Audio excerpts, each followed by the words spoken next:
Hi ho, it's Cherry Picking, the engineer will go. Hey everybody, it's Ben the Coin Geek at Old Pueblo Coin, and today we have for you a video that is all about cherry picking and getting coins graded by either PCGS or NGC, but these happen to be coins we're getting back from PCGS, and this is the infamous 1981 Susan B. Anthony Type 2.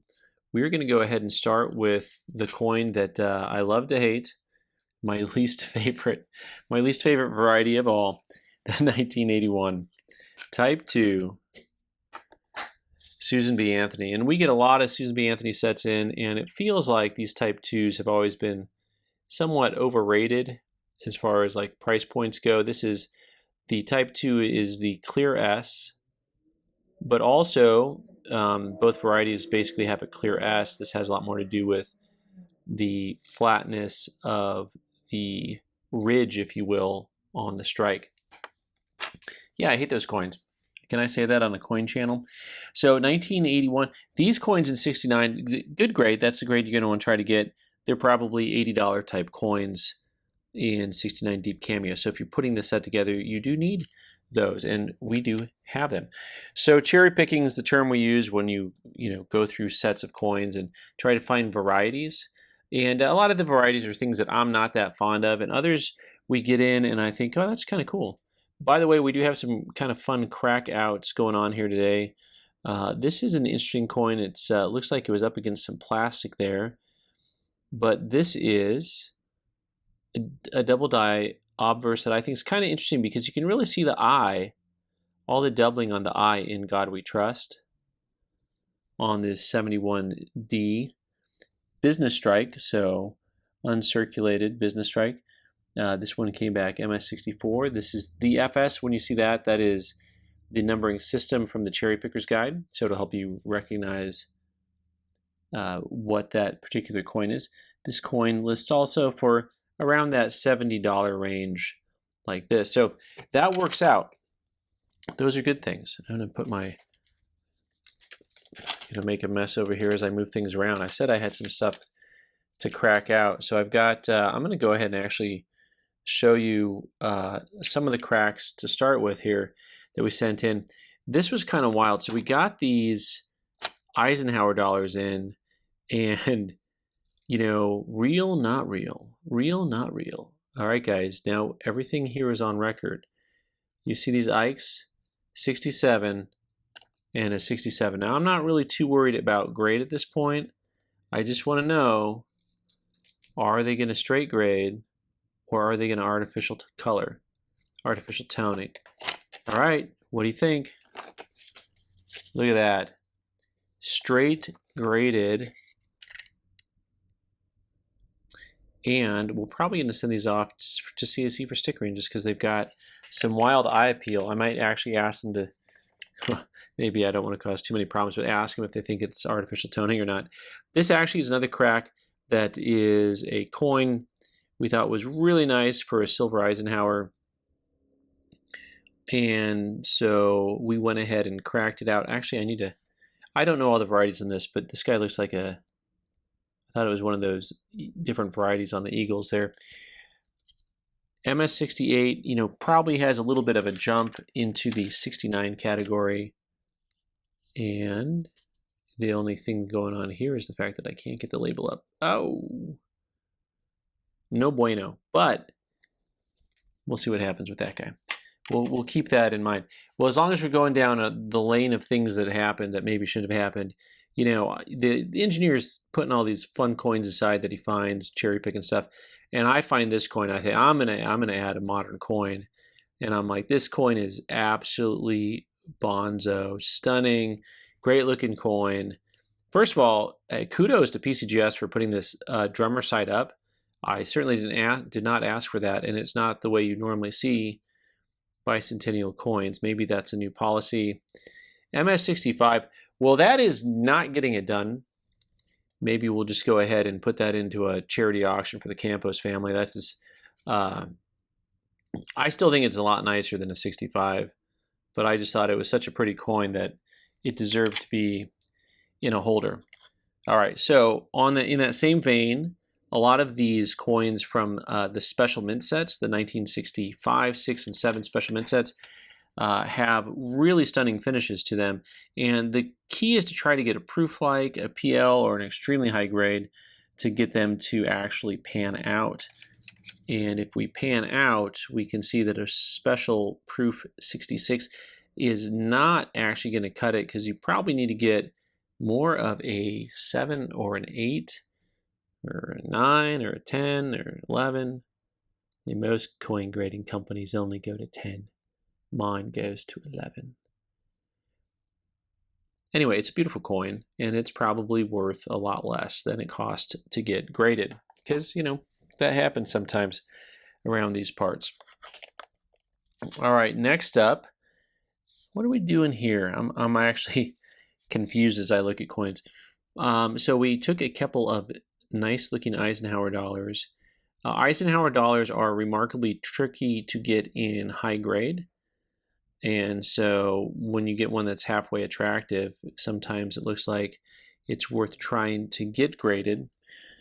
And this particular coin, I actually probably have a customer for, even though it only came back at 65, not going to be very expensive in general.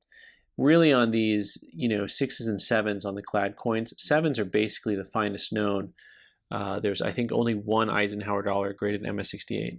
One out of all of them, which is, you know, pretty amazing when you think about the fact that I owned Morgan dollars that had graded MS68 before. And but Ike's, no, it can't do it. Really hard to get. Even in 67s, they'll be $1,000 coins. So interesting, this one is a 64. I do like the first one a little bit better. And this one has a little bit of some scuffiness to it compared to the first coin. I know that grading ice isn't everyone's idea of a fun way to spend the afternoon, but you know what? If I've got to look at Susan B, you got to look at Ike. That's how this goes. So 73 and a 73 Denver.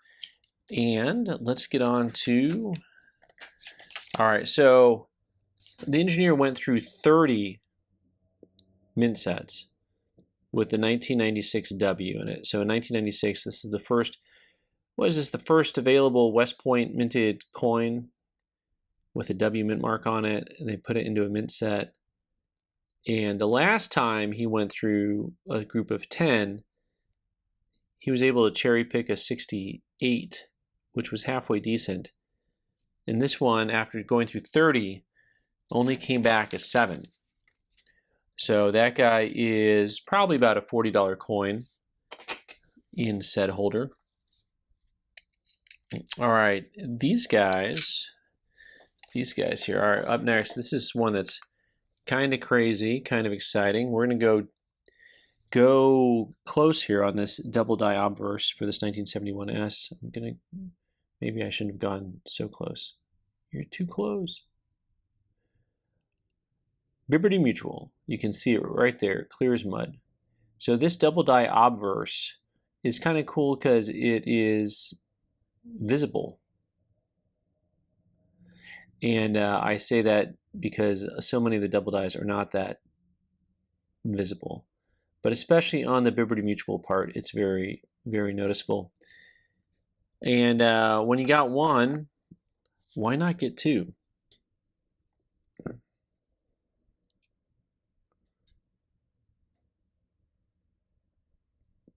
Total concentration. So these guys both came back proof 69 reds, and not sure exactly what to do with them. They seem to trade at pretty high numbers, and 69 red is top pop. So, you know, we'll see. I think we're probably going to send one to Great Collections and one to Heritage, and then maybe tell you the results. How does that sound? Sounds like an unfair fight? Yeah, sure does. All right, and I've got one more crack, and I've got some, oh, there's multiples here. Here we go. So this was in a proof 67 holder, this 1960 half dollar. And we decided to crack it out, not to get a better grade on it. Don't worry, we accomplished. But because this is a double die reverse, that's a newer variety. on. So it is in the Cherry Picker's Guide. That double die on that E pluribus unum there. So we went ahead and accomplished our goal of not getting it graded. We went from a 67 to a 65, but we also got it in the appropriate holder with the FS number on it. So there's that.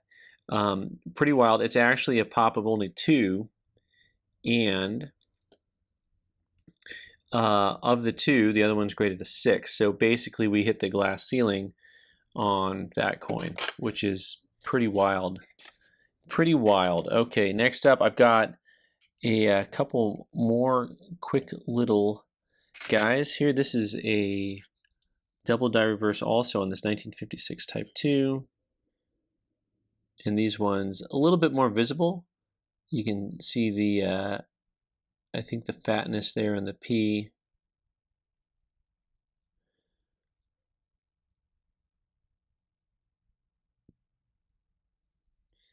But this one is a real beautiful coin. I mean, this feels like a coin that should have a star if it was an NGC coin, but proof 67, Type 2, that double die reverse on this.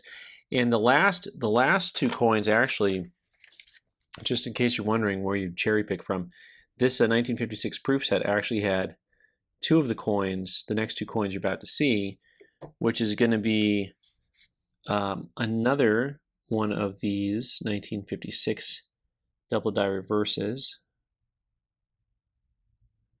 Just a whole lot of something going on there. They're frosted though. Both of these are frosted. Pretty cool. Proof 66. And then we've got the cent here,